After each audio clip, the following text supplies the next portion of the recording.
pelajaran baru namanya KA atau kecerdasan artifisial. Sudah pernah dengar? Belum. Kalau sudah pakai AI? Sudah. Contohnya apa? Itu apa kamu pakai? Oh, cari jawaban. Ini apa lagi? Mencari yang penting-penting. Maps. Kalau mau jalan-jalan ya nggak tahu alamat, supaya tidak dapat alamat palsu, ya pakai maps. Untuk apa lagi? Pernah pakai apa lagi? Oh, bikin video. Apa lagi nak? Bikin poster. Bikin poster yang mana ini yang kita pakai? Canva. Sudah pernah pakai Canva? Sudah pernah. Nah, anak ibu yang tadi kamu sampaikan itu, yang sudah kamu gunakan tadi, itulah sebenarnya kecerdasan artifisial atau kecerdasan buatan, ya. Nah, jadi dia kecerdasan buatan komputer, internet. Nah, yang tidak buatan yang siapa? Kita, penggunanya. Nah, supaya kamu bisa menggunakan tadi kecerdasan buatan itu, kita ada memasukkan instruksi-instruksi atau perintah-perintah ke komputer atau mungkin ke HP-nya. Tadi katanya mau cari jawaban. Kamu ada ketik masuk ke sini. Ada perintah nggak? Ada. Iya kan? Tolong cari jawaban. Nah, keluar nggak semua? Keluar. Nah, tadi yang kamu gunakan perintah-perintah, instruksi-instruksi tadi ketika memakai di handphone kamu, itulah dia coding secara sederhana, ya. Menggunakan instruksi diproses di komputer ya untuk menyelesaikan permasalahan yang kita hadapi sesuai dengan tujuan terciptanya komputer ini untuk memudahkan pekerjaan manusia. Ya, nah jadi Bu, kenapa kita belajar ini? Karena sekarang sudah makin canggih, Dulu nggak ada mata pelajaran ini. Supaya apa nak? Nanti kamu ketika menggunakan handphonenya, Androidnya, supaya lebih bijaksana. Ya, jangan hanya digunakan untuk main game. Udah dijawab, berarti pengalaman pribadi. Nah, baik. Nah, sebelum kita belajar coding dan bahasa, ada yang paling penting. Ya, di situ adalah aspek berpikir komputasional. Nah, seperti apa itu berpikir komputasional kaitannya dengan coding dan KA? Nanti kita terapkan dengan menulis cerita. Baik. Nah, jadi tujuan pembelajaran kita hari ini ada 3. Yang pertama, kamu nanti mengetahui apa sih itu berpikir komputasional. Ada 4 ya bagiannya. Kemudian nanti kita mulai merancang sebuah alur cerita dengan menggunakan prinsip berpikir komputasional tadi. Ya, menggunakan algoritma atau flowchartnya sebagai dasar kita menulis cerita. Sudah pernah nulis cerita belum? Sudah. Oh, sudah, ada yang sudah. Nah, ada yang sudah bikin cerita pendek gini? Ada. Ada dibukukan nggak? Ada ya, buku cermin 45. Siapa yang di situ ada bukunya, ada ceritanya di buku kita? 1, 2, 3. Wah, sudah ada 3 orang di kelas ini. Berarti nanti supaya cerita berikutnya lebih baik lagi. Oke? Nah, tepuk semangat. Semangat. Semangat. Semangat. Semangat. Semangat. Semangat. Semangat. Yes. Oke. Sekarang perhatikan gambar. Nah, ada berapa gambar? 4 gambar. Jelas nggak tugas itu? Jelas. Urutannya udah benar belum? Udah benar belum? Udah. Nah, sekarang kalau memang urutannya sudah benar, coba ceritakan peristiwa yang terjadi sesuai dengan urutannya. Jadi, siapa yang mau mencoba? Siapa yang mau mencoba? Oke, Asya, silakan.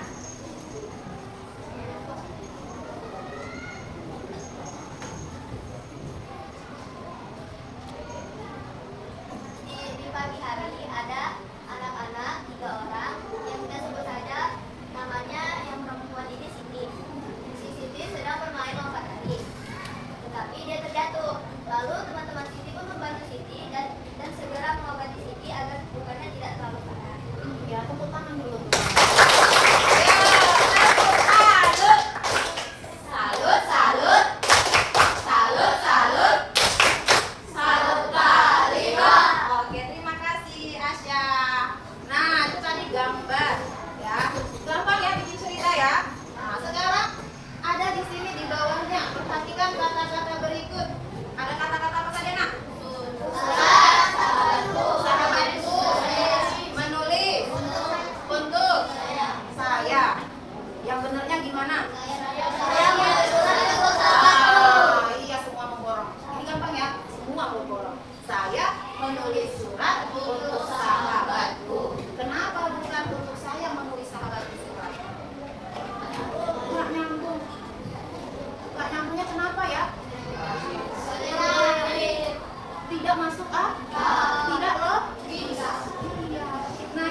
menyiapkan kotak bekal. Menyiapkan roster. Oh, ada menyiapkan roster pagi-pagi. Apa lagi? Pakai seragam. Iya. Aduh, langsung pergi. Ya, Lupa pamit, Kak. Lupa pamit. Nah, ada urutannya nggak, Nak? ada. Nah, ya, ada urutannya. Tiap pagi kamu lakukan nggak? Itu namanya algoritma yang setiap hari mungkin kita lakukan. Ya, kalau ada salah satu yang kurang kayaknya apa ya? Lupa. Nah, kalau nggak sarapan kira-kira ada nggak akibat yang terjadi? Iya. Kalau nggak mandi ada nggak akibat yang terjadi? Atau ada yang lupa pakai seragam? Ada nggak akibat yang terjadi? Nah, ini dia. Ya, pakai baju tidur ke sekolah. Nah, jadi ada urutan. Ternyata di dalam kehidupan kita sehari-hari kita sudah menggunakan atau menerapkan berpikir komputasional. Sekarang supaya lebih paham bagaimana berpikir komputasional itu dalam pembelajaran, ya, mari kita lihat videonya.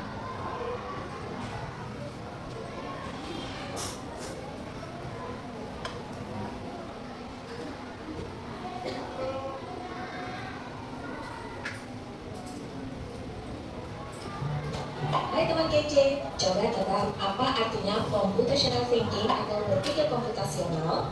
Adakah yang bermata jeli dan melihat kata komputasional di sini? Jadi mungkin ada hubungannya dengan komputer ya? Iya, betul sekali. Jempol buat kamu yang sudah menebak dengan benar. Berpikir komputasional adalah proses berpikir untuk menyelesaikan masalah dengan efektif dan efisien. Dalam ilmu komputer, proses berpikir ini dilakukan sebelum mulai menulis coding atau pemrograman. Jika sudah direncanakan dengan baik, maka coding yang ditulis akan sesuai dengan kebutuhan dan dapat diselesaikan dengan cepat dan tepat. Tapi ternyata berpikir komputasional juga bisa dilakukan tanpa komputer dan tanpa internet loh. Malah sebenarnya kita pun sudah menerapkannya dalam kehidupan sehari-hari, mulai dari menggosok gigi, mencatat ringkasan pelajaran, hingga menyiapkan tas untuk sekolah besok. Wah, kalau kita sudah bisa menerapkannya setiap hari, berarti kita semua sudah mahir dong. Belum tentu. Contoh-contoh tadi kan menerapkan berpikir komputasional pada masalah yang sederhana. Masih banyak nih masalah yang lebih kompleks, seperti misalnya mengatur keuangan bulanan, apa yang harus dilakukan kalau kamu tersesat di tempat baru, hingga memilih jurusan dan karir. Lalu yang lebih penting lagi, ketika kamu dewasa nanti, kamu akan menghadapi era industri 4 dan bahkan 5. Di sini kamu perlu kecepatan untuk memanfaatkan dunia digital, mulai dari mencari dan memilah informasi yang kamu perlukan, hingga menggunakan informasi itu untuk membuat keputusan penting dalam hidupmu. Menghadapi masalah kompleks kehidupan di masa sekarang dan masa depan ini mirip seperti merencanakan coding yang sudah dibahas sebelumnya. Kuncinya adalah memahami masalah dengan tuntas dan mencari cara menyelesaikan yang efektif dan efisien. Nah, kalau begitu, bagaimana agar kita bisa berpikir komputasional? Sekarang kita bahas ya, 4 landasan dari berpikir komputasional. Yang pertama, dekomposisi. Dekomposisi artinya membagi masalah kompleks ke bagian yang lebih kecil agar mudah diselesaikan. Misalnya, kamu ditunjuk jadi ketua panitia lomba 17-an. Maka, untuk memudahkan pelaksanaan, kamu bisa menunjuk panitia bagian acara, konsumsi, publikasi, keamanan, dan lainnya. Yang kedua, pengenalan pola. Artinya mencari kesamaan dan pola di antara bagian-bagian masalah kompleks yang sudah dikejar. Misalnya, kamu hendak melipat dan menyimpan jemuran di rumah, maka kamu perlu bisa mengenali jemuran milik ayah, ibu, kamu, adik, dan milik bersama seperti spray, handuk, dan lainnya. Ini karena jemuran-jemuran itu perlu disimpan di tempat yang berbeda. Yang ketiga, abstraksi. Artinya fokus pada informasi yang penting saja, mengabaikan detail yang tidak diperlukan. Misalnya, kamu hendak menceritakan pengalamanmu berwisata ke luar kota. Tentunya kamu mengalami banyak hal dari mulai berangkat di bus, berfoto bersama, makan di restoran, menginap di hotel, hingga perjalanan pulang. Tapi nggak mungkin kan kamu ceritakan semua kejadian dengan detail pada teman-temanmu. Pasti mereka bosan kalau kelamaan. Jadi kamu harus menyaring beberapa kejadian yang menarik saja untuk diceritakan pada teman. Yang terakhir, algoritma. Artinya membuat langkah-langkah penyelesaian atau membuat aturan yang diikuti untuk menyelesaikan masalah. Misalnya, kamu diberi daftar belanja di supermarket oleh ibu. Ada minyak goreng, telur, roti, sayur, dan kopi. Lalu kamu harus berburu karena ibu sudah mau memasak dengan minyak goreng itu. Nah, kalau seperti ini, satu cara yang efisien misalnya mulai dengan mengambil barang yang paling dekat dari pintu masuk hingga terakhir yang paling dekat dengan kasir. Nah, itu dia 4 landasan berpikir komputasional yang perlu diterapkan untuk memecahkan masalah yang kompleks. Lalu berikutnya, apakah ada cara untuk mengasah kemampuan berpikir komputasional? Tentu ada. Selain bisa coba kamu terapkan ke masalah sehari-harimu, kamu bisa juga latihan soal untuk mengasahnya. Misalnya, gurumu akan memberikan soal-soal computational thinking di mata pelajaran matematika, bahasa Indonesia, dan IPAS dalam kurikulum mereka. Selain itu, kamu bisa ikut tantangan bebas Indonesia juga. Yuk, coba simak satu contoh soal computational thinking. Oke, nah anak ibu, tadi kamu sudah lihat ya, apa sih tadi yang dimaksud berpikir komputasional? Coba kau suaranya biar kawan dengar. Berpikir efektif dan efisien. Yang lain, apa lagi? Berpikir secara efektif dan efisien. Siapa lagi? Benar ya yang dikatakan teman kamu, berpikir komputasional itu adalah cara berpikir efisien dan efektif untuk menyelesaikan masalah. Nah, ya, juga secara logis. Jangan lupa, berpikir efisien, efektif dan logis dalam menyelesaikan masalah. Nah, tadi ada empat bagian dari berpikir komputasional. Apa saja?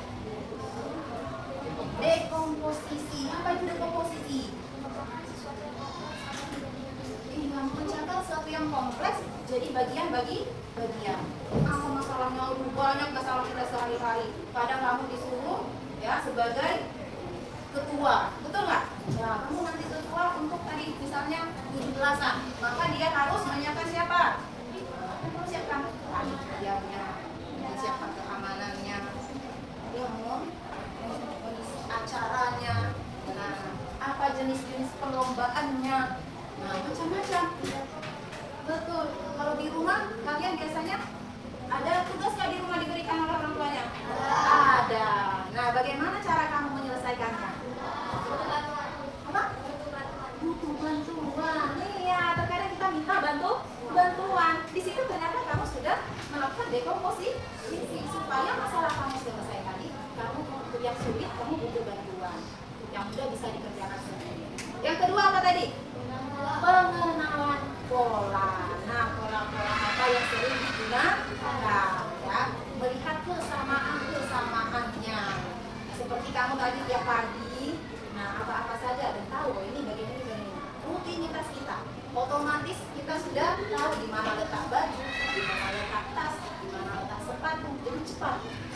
Nah, kalau kamu tidak mengenal pola di lingkungan diri kamu sendiri, pasti butuh waktu, ya kan? Nyari-nyari mana ini sepatunya, mana tas adik mana? Nah, di situ berarti kita belum berpikir komputasional, ya. Next yang ketiga apa? Abstraksi. Apa itu abstraksi? Fokus pada hal-hal penting. Iya, fokus pada hal-hal yang penting, yang penting-penting. Pagi-pagi kamu untuk yang penting-penting nih dulu kan? Nah, yang tidak penting biasanya nanti masih bisa. Nah, yang keempat, algoritma. Algoritma itu apa? Nah, urutan atau langkah-langkahnya. Yang mana yang di luar? Sama kayak tadi pagi. Gak mungkin kamu ya langsung sarapan dulu, padahal belum mandi, ya kan? Belum sholat. Nah, ada urutannya. Biasa bangun, mandi dulu, ada sholat dulu. Biasanya sarapan udah selesai, ya kan? Jadi ada urutannya.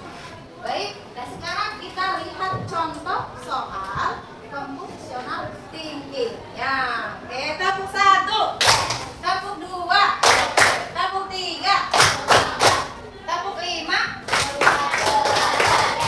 Oke, simak soal berikut ini. Nanti ada pertanyaannya. Dalam bis studi wisata, ada 3 kelompok anak yang akan diantarkan ke 3 tujuan berbeda. Bis berhenti pertama di restoran, lalu hotel, dan terakhir di museum. Hanya ada satu tempat penyimpanan koper di samping bis, yang hanya bisa dibuka dari satu pintu. Supir bis ini mengatur koper-koper penumpang hingga mudah dikeluarkan. Bantu supir bis menentukan urutan memasukkan koper-koper itu ke dalam tempat penyimpanan. Pertanyaan, koper kelompok anak yang mana yang dimasukkan terakhir? A. Anak yang ingin pergi ke museum. B. Anak yang ingin pergi ke restoran. C. Anak yang ingin pergi ke hotel. Atau D. Yang manapun boleh. Soal ini diadaptasi ke Oke, yang mana?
dari rumahku jauh sehingga aku kelelahan. Kita kalau mau menulis cerita perlu tidak hal-hal penting? Apa-apa saja. Alur, tema, tokoh, apa lagi? Latar, pinter. Nah, yang terakhir amanat, ya. Terima kasih. Iya, itu kan ada komposisi. Kita dikasih masalah. Ada seorang anak yang ke sekolah dia kelelahan karena jauh. Itu masalah. Dengan itu kamu tadi sudah saya untuk buat cerita butuh beberapa bahan. Bahannya apa tadi? Nah, tokohnya siapa, alurnya bagaimana, kemudian latarnya, ya. Sampai yang terakhir amanat. Sekarang kita lihat pola-pola menulis cerita itu ada di alur. Ada berapa bagian alur cerita nas? Ada 3. Yang mana itu? Awal, tengah, akhir cerita, ya. Jadi sudah bisa di awal nanti apa yang ingin kamu ceritakan. Kemudian di tengah hal-hal apa yang dialami si tokoh. Sampai di akhir dia bisa menyelesaikan masalah. Nah, untuk itu nanti kamu ada di situ di LKPD-nya gambar acak-acak, ya. Boleh kamu pilih stiker-stikernya untuk abstraksi, untuk menuliskan informasi penting. Kalau di dalam cerita informasi kita ubah peristiwa penting, kejadian penting yang dialami oleh si Ari. Nah, itu nanti kamu dibantu oleh stiker-stikernya untuk membuat informasi penting. Baru nanti yang di akhir anak ibu, ya. Nah, ini contoh ya. Ini contoh stiker pertama, kamu bisa bikin teksnya. Ya. Kemudian yang di akhir kita membuat algoritma cerita. Urutan cerita. Urutan ceritanya dari tadi ya, peristiwa penting. Lalu terakhir kamu bisa menulis cerita sederhana yang lengkap. Untuk menarik ceritanya, kamu bisa tambah dengan apa saja? Tokoh, lagi supaya dialog, ya, tambahlah dialog, juga tokoh-tokoh lain. Sudah bisa nak? Oke, baik, silakan ibu kasih waktu untuk menyelesaikan LKPD-nya. Setelah itu kita akan presentasikan.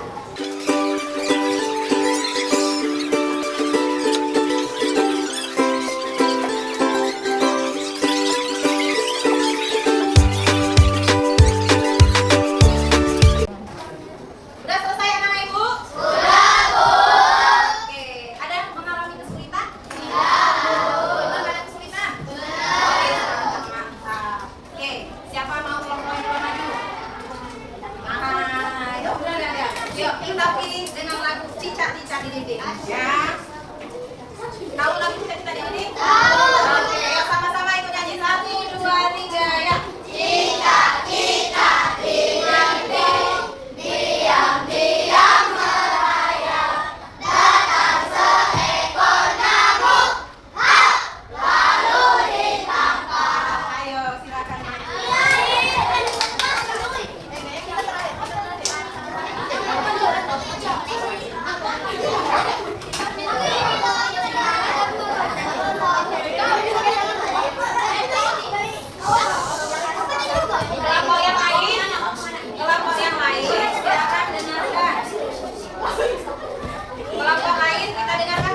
Anakku berpikir jika ia menaiki sepeda, tapi masalahnya naik kaki tidak motor. Karena sepedanya tetap dari berpikir diperbaiki oleh kakak-kakaknya dan semoga sepedanya bisa dinaiki.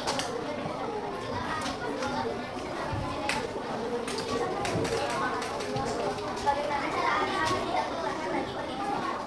Ari dan teman-teman memiliki beberapa ide seperti membawa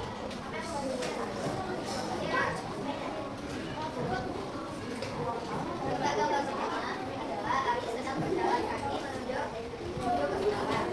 Gambar kedua, jarak dari rumah Ari ke sekolah sangat jauh. Gambar ketiga adalah ia berpikir jika ia menaiki sepeda agar sampai sekolah.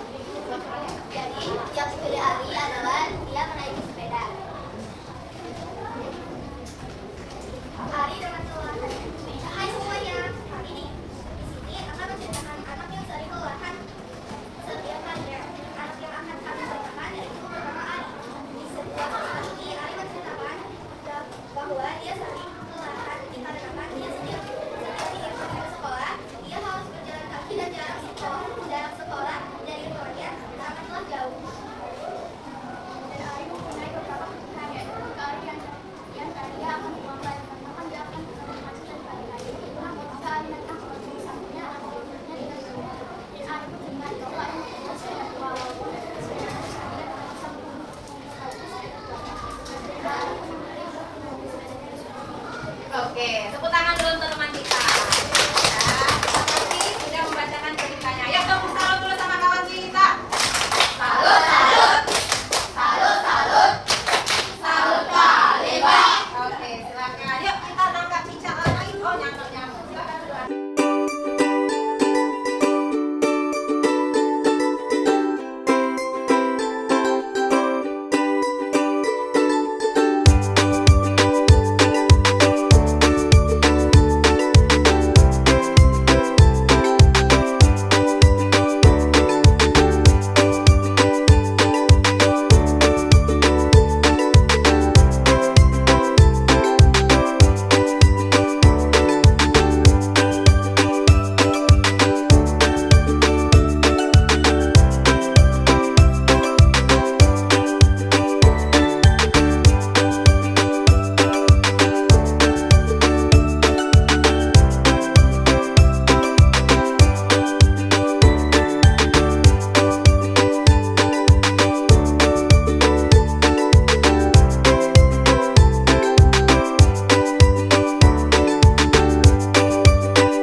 Baik, anak ibu, tepuk tangan untuk kita semua. Terima kasih ya, sudah berbagi cerita dengan ibu dan teman-temannya. Nah, tadi kamu sudah buat cerita bagaimana menggunakan berpikir komutasional dalam membuat cerita. Nah, kira-kira apa yang bisa kamu dapatkan? Yuk. Berpikir secara efisien, artinya ketika membuat cerita menjadi lebih efisien. Kamu sudah tahu langkah-langkahnya. Nah, jadi apa saja yang sudah kita pelajari tadi? Dekomposisi, pengenalan pola, abstraksi, dan algoritma. Itu semua bagian dari apa, Nak? Berpikir komputasional. Ada yang belum paham tentang berpikir komputasional? Udah bisa paham? Bisa dimengerti? Bisa. Alhamdulillah. Itu bisa nggak kita gunakan dalam kehidupan sehari-hari? Bisa. Banyak ya. Bisa kita manfaatkan dalam kehidupan sehari-hari. Nah, untuk penutup itu akan berikan sebuah video ya di mana kita memanfaatkan berpikir komputasional tadi untuk menginput coding, menghasilkan karya dengan menggunakan kecerdasan buatan. Yang kita sebut apa tadi kecerdasan buatan? Di channel Bu Guru ya. Hari ini kita akan membahas cara membuat buku cerita anak menggunakan AI dan Canva. Kita akan membuat buku cerita kecil yang lucu seperti ini. Ceritanya tentang kisah anak-anak ayam. Yuk langsung kita mulai tutorialnya. Pertama, kita perlu sebuah cerita. Kita akan menggunakan alat bantu AI yang canggih bernama ChatGPT untuk membuat cerita yang sederhana dan menarik. Cukup berikan perintah seperti ini. Tulislah cerita pendek tentang kisah anak-anak ayam untuk cerita anak. Setelah klik generate, maka akan muncul cerita yang menarik. Apabila sudah cocok, maka kita lanjut ke langkah berikutnya. Sekarang, mari kita buka Canva. Kita akan mulai dengan template buku kosong. Lalu, untuk memulai desainnya, pilih warna yang lembut dan menarik untuk latar belakang buku. Bapak Ibu perlu membuat cover buku terlebih dahulu dengan menambahkan berbagai elemen dan foto yang menggambarkan buku. Setelah selesai, Bapak Ibu bisa melanjutkan untuk membuat isi bukunya. Bapak Ibu bisa mulai dengan membuat bingkai, lalu tambahkan teks cerita yang telah dibuat pada ChatGPT tadi. Gunakan font yang ramah anak seperti Comic Sans. Bapak Ibu bisa menggunakan foto atau elemen lain untuk membuat buku Bapak Ibu menarik secara visual. Lalu buat halaman berikutnya sampai akhir cerita dengan cara klik tambahkan halaman. Apabila selesai, maka kita lanjut ke langkah berikutnya. Di sini kita akan menggunakan generator gambar bawaan Canva untuk membuat ilustrasi khusus. Bapak Ibu bisa pergi ke bagian aplikasi di pojok kiri bawah Canva, lalu cari media ajaib. Setelah dibuka, Bapak Ibu bisa klik kata kunci seperti yang ditulis pada halamannya. Jika ingin gambarnya sama pada setiap halaman, Bapak Ibu bisa menambahkan kata kunci yang lebih spesifik. Lalu pilih gaya yang sesuai dengan cerita Bapak Ibu. Bu Ria akan memakai gaya ini pada fotonya. Setelah jadi, Bapak Ibu bisa pilih salah satu dari 4 foto yang ada. Lalu seret dan letakkan gambar yang dihasilkan ke dalam bingkai yang telah Bapak Ibu buat. Nah, Bapak Ibu bisa lakukan ini secara berulang pada setiap halaman pada buku Bapak Ibu. Lalu pada langkah terakhir, Bapak Ibu bisa menambahkan sentuhan akhir dengan menambahkan beberapa elemen menjadi semi transparan untuk efek berlapis agar lebih menarik. Dan yang terakhir, setelah semua desainnya jadi, Bapak Ibu bisa klik bagikan, lalu lihat semua dan scroll ke bawah hingga menemukan buku Flip Simple Booklet. Lalu klik buka. Sambungkan akun Bapak Ibu ke aplikasinya. Lalu setelah selesai akan terbuat halaman buku secara otomatis. Tinggal klik buka. Sudah jadi deh buku Bapak Ibu. Dan tara, beginilah hasilnya. Setelah jadi, Kita mari sudah cerita